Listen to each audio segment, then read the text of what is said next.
পূর্ণিমা আমি ছাদে যাচ্ছি আমার ঠাকুর ঘরে পুজো করতে। আপনারা দেখুন কেমন করে পুজো করি।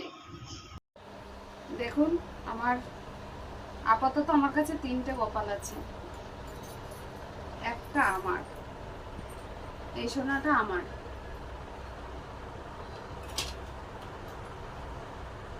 আর একটা ছোট আমার বড় ননদের, একটু অসুবিধার কারণে নিচ্ছে না। ছোট্ট সোনা। আরও একটা আমার ছোট ননদের, তারও একটু অসুবিধা আছে তাই নিতে পারছে না। এরা আমার কাছে প্রায় 3-4 মাসের। একজন ছোটটা তো 1 বছর আছে, এ আছে জানুয়ারি মাস থেকে ঘুরতে এসছে মামা বাড়ি।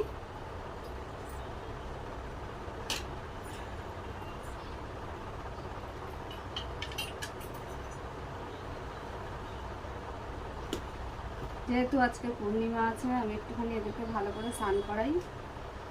রোজই করাই কিন্তু রোজ এত ভালো করে হয় না।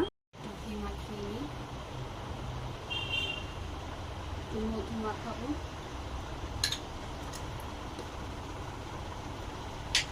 কোনোদিন এরকম করিনি, এরকম করে জানি না ভালো হচ্ছে কিনা। ভুল ত্রুটি থাকলে বলবেন। এই যে আমি জলের মধ্যে একটুখানি গোলাপের পাপড়ি, দুধ, জল আর মিশিয়ে রেখেছি, এদেরকে চান করিয়ে নেব।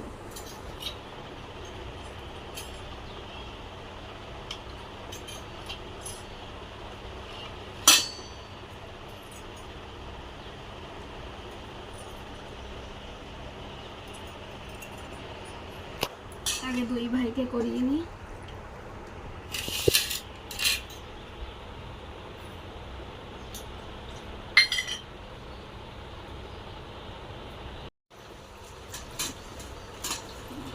বাবা যা গরম পড়েছে।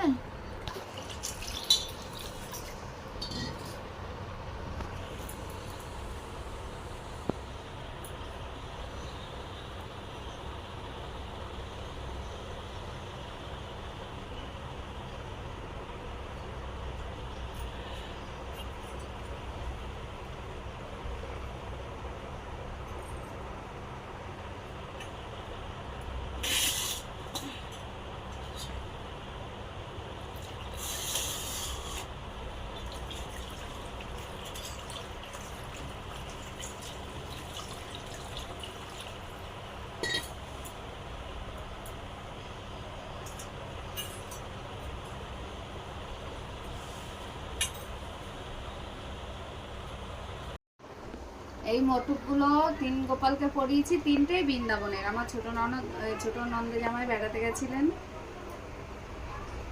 বৈশাখ মাসে, তাই এনে দিয়েছে, সেইগুলো দিয়ে সাজিয়েছি।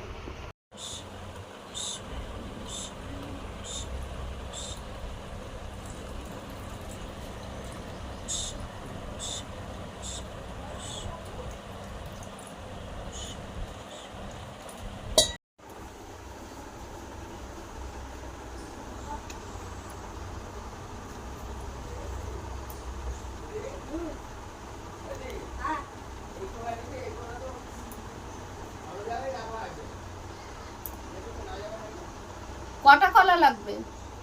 3টে হলেই হবে। হ্যাঁ 2 কি 3টে হলেই হবে। দাঁড়াও দেখছি আমি।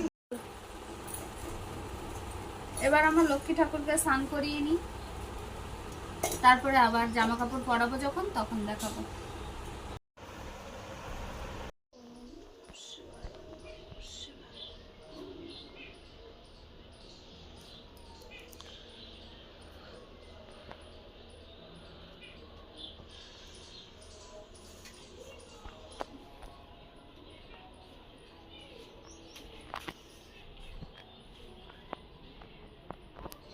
জেলে দিচ্ছি। আজকে যেহেতু পূর্ণিমা আমি একটু নারায়ণকে সিন্নি দেবো।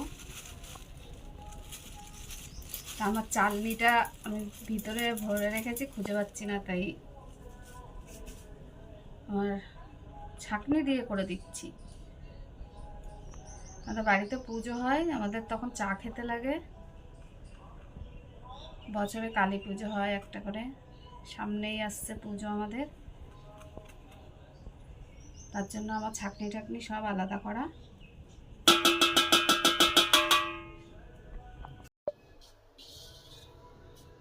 সিন্নিটা আগে দেখুন আমি কীভাবে, আমি একা একা তো ওই জন্য অল্প করেই দিলাম, ঠাকুরমশাই বলিনি পূর্ণিমা, তাই আমি দিয়ে দিলাম।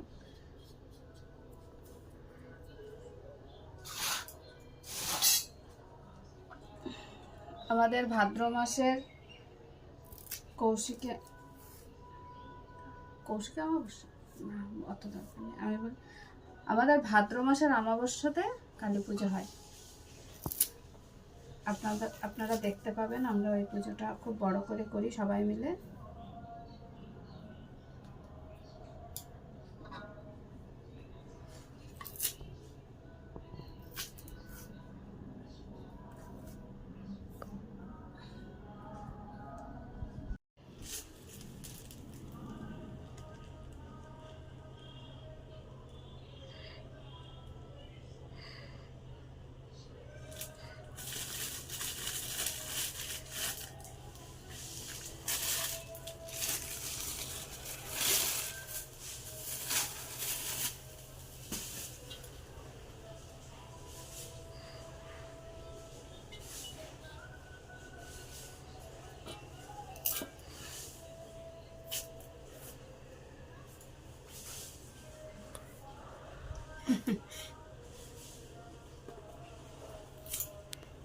আমি আগে পারতাম না, এখন আমি দীক্ষা নিয়েছি, তাই আমি আস্তে আস্তে একটু করি।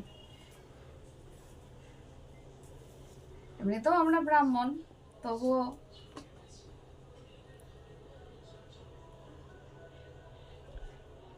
আমার ভাসুর পুজো করেন কিন্তু বাড়িতে নেই, কাজে গেছেন।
অনেকটা জায়গা ঘুরে ঘুরে সব দিতে হয়। জল আনতে হবে, জল কম হয়ে গেছে।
এই যে আমার সব ঠাকুর,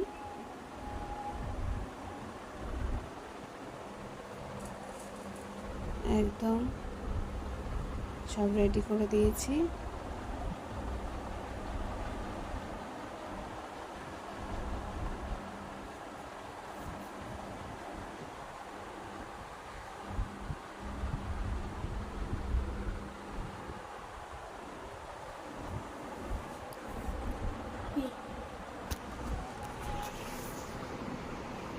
আমি এবার পুজো করতে বসছি, আমার সব গোছানো হয়ে গেছে।